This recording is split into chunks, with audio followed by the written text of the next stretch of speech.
Welcome back to Digital Perspectives, everybody. I'm Brad Kimes. You can follow me at Backup Bradley on Twitter on top of the screen above, and everything that we're going to talk about here today. So, okay, land ahoy.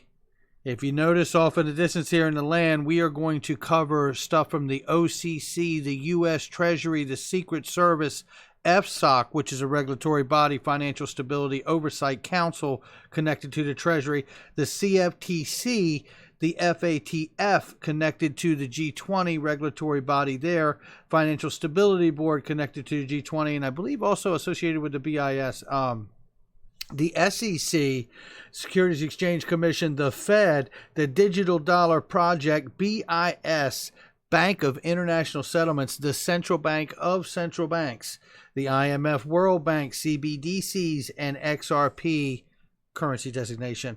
Let's go ahead and get into this thing. And before we do, and look, I want you again, some of the stuff you've seen, some of the stuff you may have not.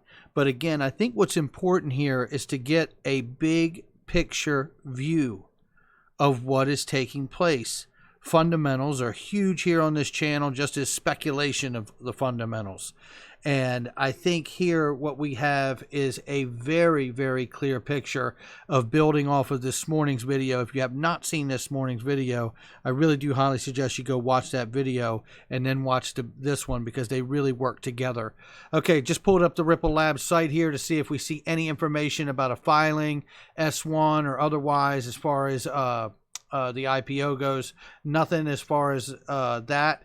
Last thing we had was the BlockStars patent trademark following, and then the Pay ID trademark as well. So we'll always keep that close at hand to make sure we keep an eye on what's going on there. Okay, we're going to start with the U.S. Department of Treasury and FSOC. Now, we know the U.S. Treasury has stepped in heavily when it comes to the Fed. We've talked about this since the pandemic. We know also that they have considered at least a new Treasury dollar bill. We don't know if that will take place or if they will just digitize the current federal dollar, but it is something to pay attention to. Another thing to pay attention to is FSOC, the Financial Stability Oversight Council, which has the ability to deem non-financial company designations SIFMUs, systemically important financial market utilities.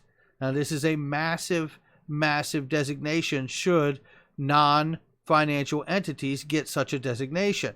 If you notice here, and I'm just going to cover all this stuff quickly to bring us all up to speed with the many different things that are taking place, and I don't mind saying at the right levels in the agencies, regulatory agencies, and at the right levels of central banks.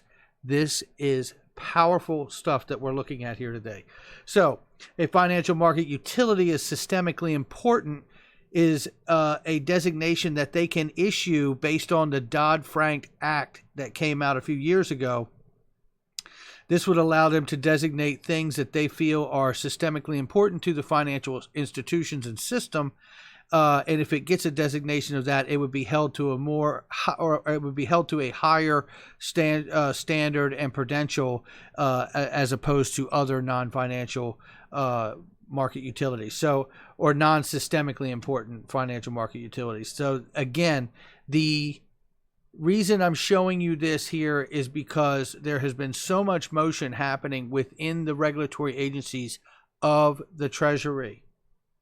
The Treasury has stepped in when in concerns to what the Fed has had to do during this pandemic. So there's a lot here to pay attention to. We know that Ripple is a blockchain infrastructure, but could certainly be deemed a non-financial market utility and very important. Or the ledger even, right? Or the ILP, or the cloud-based service of RippleNet. We know that lawmakers have even urged Microsoft Azure, Google Cloud Services, and Amazon Web Services to be deemed systemically important underneath of the Dodd-Frank Act from the FSOC, because they're cloud-based technologies that are extremely impactful when it comes to the financial system. So let's keep moving. The OCC, another regulatory body connected to the Treasury, now headed by Brian Brooks. the former chief legal officer from Coinbase, has said last month, at the end of last month, just a couple weeks ago, that he will be releasing a federal charter to have a federal charter to allow companies, virtual asset companies, service providers, to be able to file for a federal charter as opposed to go through the red tape and the bureaucratic hurdles of getting through the 50 different state licenses and all the different requirements that exist between those 50 different states. So a federal charter could smooth the waters and could actually provide these entities that move into this federal charter the ability to be FDIC insured. Now, obviously, this would speed up and accelerate adoption of the technology, bringing that kind of insurance to these companies. Let's keep moving. The U.S. Secret Service, which is really where it began, was at the Treasury. Not only do they protect high-level officials, including the president, but their original goal when they were first created was to track counterfeit money and illicit money crimes.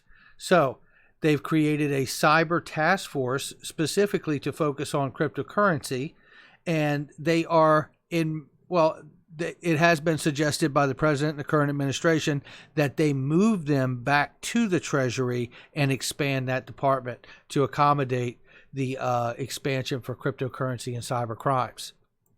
Again, Coinbase CEO defends licensing analytics platform to government agencies. Well, the one he's talking about here is the U.S. Secret Service and Homeland Security. So this is pretty remarkable. Again, you see the connection between the market now and the government agencies. Yeah, I don't know about you, but this looks like they're hooking up the plumbing. CFTC Chairman Heath Tarbert announced that he expects that sometime in the near future that we would see future products on top of the altcoins that are in the market. Now, we don't know exactly when, and he didn't state exactly when, but the point is he can see that. And if he can see that, then in my mind, I start saying to myself, again, like I said in this morning's video, futures contracts are a great way to use these tools not only as investment products, but as price control mechanisms as well to a degree. So something to keep a very, very close eye on for that. If you were expecting a massive move in the market, introducing futures contracts on that might be a great way to put reins on the market. So moving forward, G20 lays out regulatory groundwork accepting digital payments. We went over this morning. And it's very real, and they're going to meet again in October about implementing the changes. It is pretty fantastic what they're talking about here.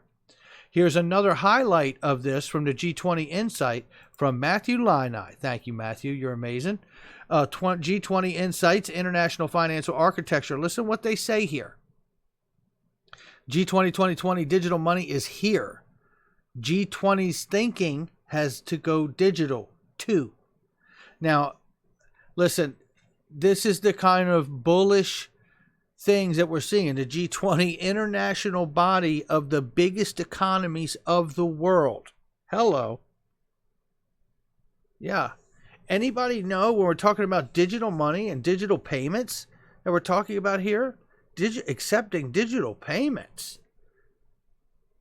Okay, let's keep this moving. I think I might know a company that actually is focused on that quite heavily.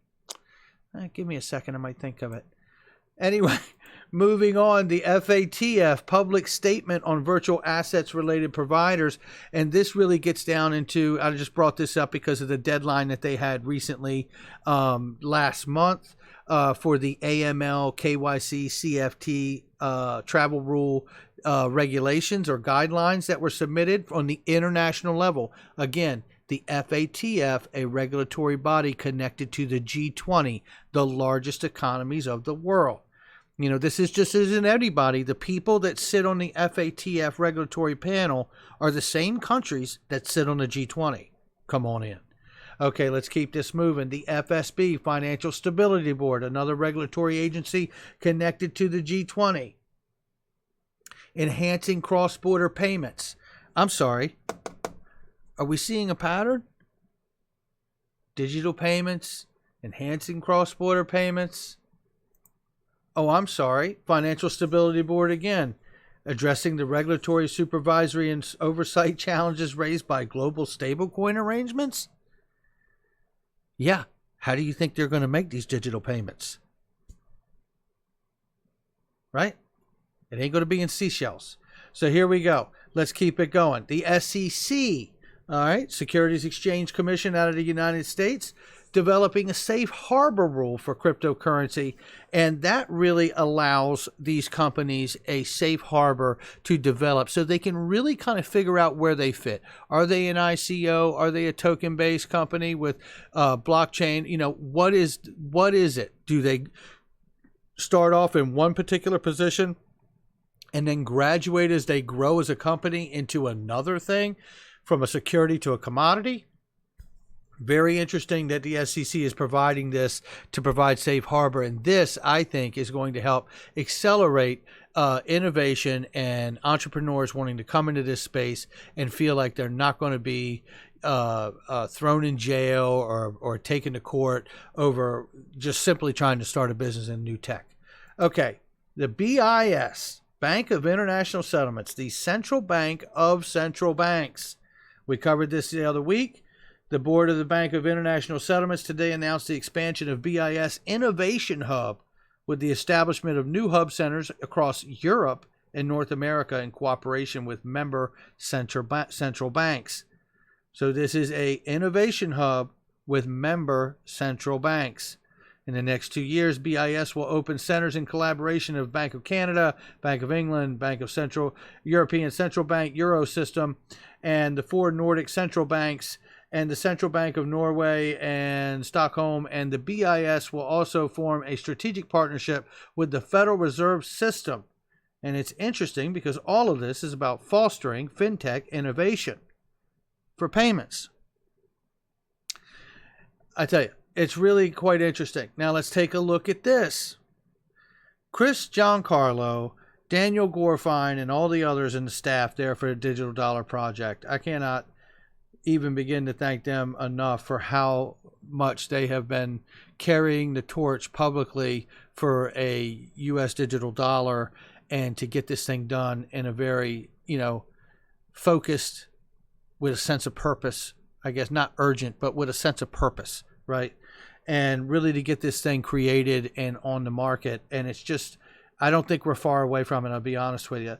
So here we have Christopher Giancarlo. He's laid it down, what the digital dollar needs to be, what the vision is for the Digital Dollar Project and the US dollar.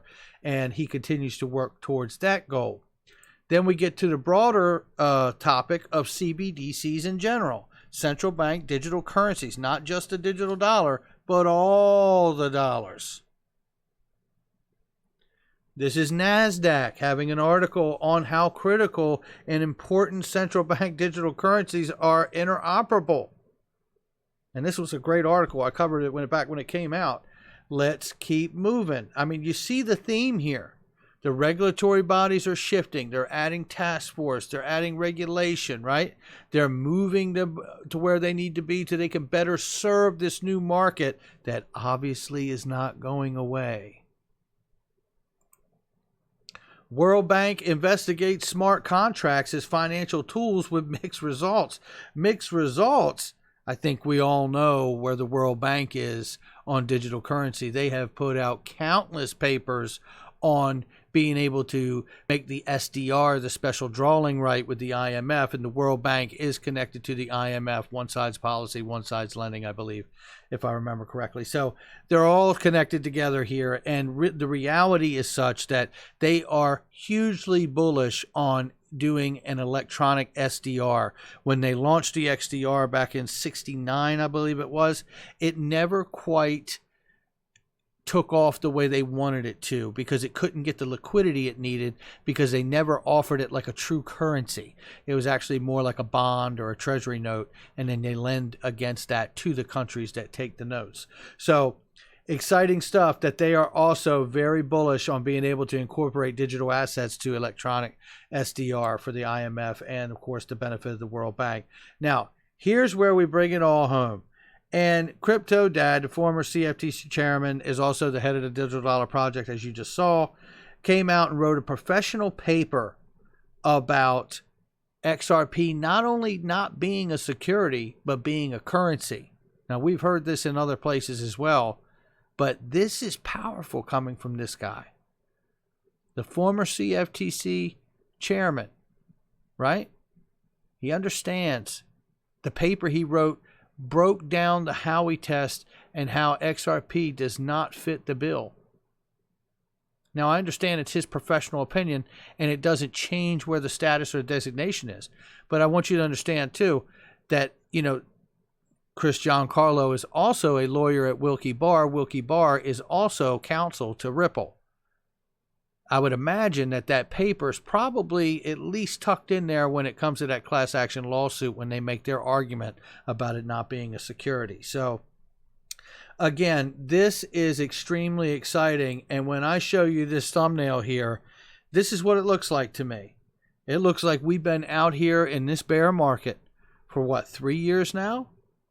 Almost 3 years, or going on 3 years or a little more. And I see land. I see land. And everything that I see is something very tangible. Like the U.S. Treasury, the OCC, the SS, the FSOC, CFTC, FATF, FSB, G20, SEC, the Fed, Digital Dollar Project, Central Bank, Digital Currency Development all over the world, BIS and the IMF, WorldBank, and the XRP still needing a currency designation. And I want you to think for a second about that right there. I want you to think back to where Brad Garlinghouse was at the New York Economic Club, and he told us, we're already behind the firewall of the banks. They're just not using it yet. But he said we're already behind the firewall of the banks. Now I want you to imagine this. Imagine if they come out whenever they decide to and say XRP is not a security. And in fact, it's not a commodity. But for the same reason that you have an X in front of the RMP, just like David Schwartz broke down for us, it is a currency. And it's not issued by a sovereign nation. But it is in fact a currency. Well, we already have the rules on how to handle currencies and regulate them and what the tax structure should be or should not be. And it is already in place. Think of that for a moment. All the waiting we've done may just come down to them simply telling us XRP is money. All right, guys, that's going to do it for me. One thing I know is land ahoy. This is getting pretty damn interesting. Head on a swivel out here. This is crypto. You never know. And hit the like and subscribe. Share with somebody you know. I'll catch you on the next one.